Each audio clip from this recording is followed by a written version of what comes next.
विजय रूपाणी भी जख्मी हुए हैं, जिनको अस्पताल में भर्ती करवाया गया। इलाज उनका फिलहाल चल रहा है। 2 तस्वीरें इस वक्त आपकी स्क्रीन पर हैं। एक तरफ तस्वीरें हैं जहां फायर फाइटर्स की टीम लगातार आग पर काबू पाने की तमाम कोशिशों में है और दूसरी तरफ वहां पर पूरे रास्ते को जो है वो खाली करवाया गया है ताकि एम्बुलेंस मदद जो है वो इजीली पहुंचाई जा सके। तो 242 लोग इसमें सवार थे। अहमदाबाद से लंदन के लिए ये फ्लाइट रवाना हुई थी और इसी बीच जो है ये बड़ा हादसा हो जाता है। आपको बता दें कि Boeing 7878 Dreamliner plane crash हुई है और ऐसे में इस पूरे मामले को लेकर अब लगातार तफ्तीश भी जारी है। अहमदाबाद से ये तमाम तस्वीरें सामने आ रही हैं। विमान हादसे में अब तक कई लोग बुरी तरीके से जख्मी हुई हैं और 7 गाड़ियां दमकल के मौके पर मौजूद है। उससे ज़्यादा गाड़ियां इस वक्त वहां पर मौजूद हैं। जानकारी के मुताबिक 242 लोग इसमें सवार थे। कई लोग इसमें बुरी तरीके से जख्मी हैं। तो अहमदाबाद से लंदन के लिए एयर इंडिया की फ्लाइट ही रवाना हुई थी। अहमदाबाद के मेघानी नगर में ये क्रैश हो गया। प्रशासन वो पुलिस कमिश्नर कलेक्टर उच्च अधिकारीઓ તમામ અહીંયા હાજર છે અને આ જે આગ બુઝાવવાની કામગીરી આ પ્લેન ક્રેશની અંદરની ઘટનામાં જે છે તે ચાલી રહી છે અને तो इस हादसे के बाद से ही लगातार वहां पर सिक्योरिटी को बढ़ा दिया गया है और किसी को भी फिलहाल वहां जाने की परमिशन नहीं दी जा रही है। आपको बता दें कि विमान टेक ऑफ के तुरंत बाद ही क्रैश हो गया है। क्रैश के बाद विमान में आग लग गई। अहमदाबाद से ये तस्वीर सामने आई है। विमान से घना काला धुआं का गुब्बार भी देखा गया और इस काले के धुएं का गुब्बार जो है वो दूर दूर तक नजर आया। मौके पर फायर ब्रिगेड की कई गाड़ियां मौजूद हैं। आग पर काबू पाने की तमाम कोशिशें, तमाम जद्दोजहद लगातार जारी हैं। जानकारी के मुताबिक विमान में 130 पैसेंजर मौजूद थे। अहमदाबाद से एयर इंडिया की ये विमान बोइंग 7878 ड्रीम लाइन विमान थी और ये विमान 11 साल पुरानी बताई जा रही है।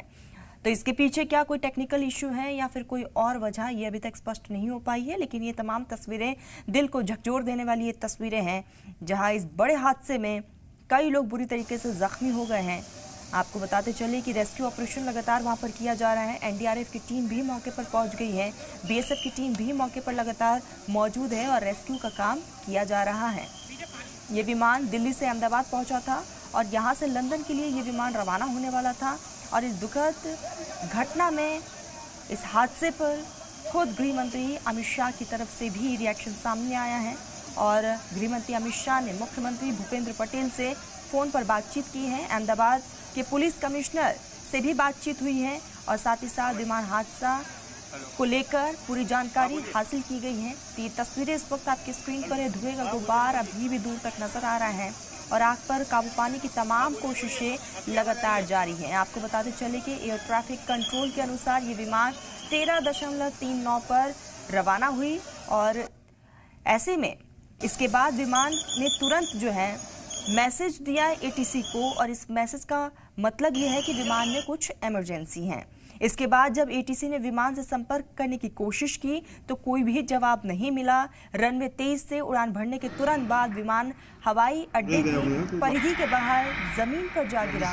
दुर्घटना स्थल से भारी काला धुआं का गुब्बार जो है वो देखा जा रहा है।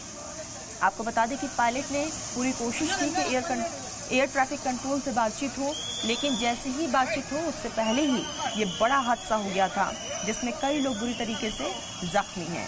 आपको बता दें कि एयर इंडिया की तरफ से भी ऑफिशियल एक्स पर ये पोस्ट सामने आया है जिसमें एयर इंडिया की तरफ से भी कहा गया है कि अहमदाबाद से लंदन के लिए जो रवाना हुई थी विमान वो क्रैश हो चुका है। हालांकि इस पूरे मामले को लेकर लगातार अब तहकीकात की जा रही है।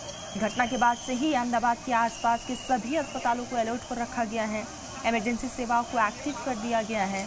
आपको बताते चले कि घटनास्थल से यात्रियों को अस्पताल ले जाने के लिए 5 एम्बुलेंस तुरंत वहां पर मौजूद रही और उसके बाद से धीरे धीरे एम्बुलेंस के पहुंचने का सिलसिला शुरू हो गया। एयर इंडिया ने इस हादसे की जानकारी देते हुए कहा कि फ्लाइट संख्या AI-171 जो कि अहमदाबाद लंदन गेटविक के लिए हादसे का शिकार हो गया है और हम घटना के बारे में जानकारी इकट्ठा कर रहे हैं। एयर इंडिया की तरफ से भी ये कहा गया है।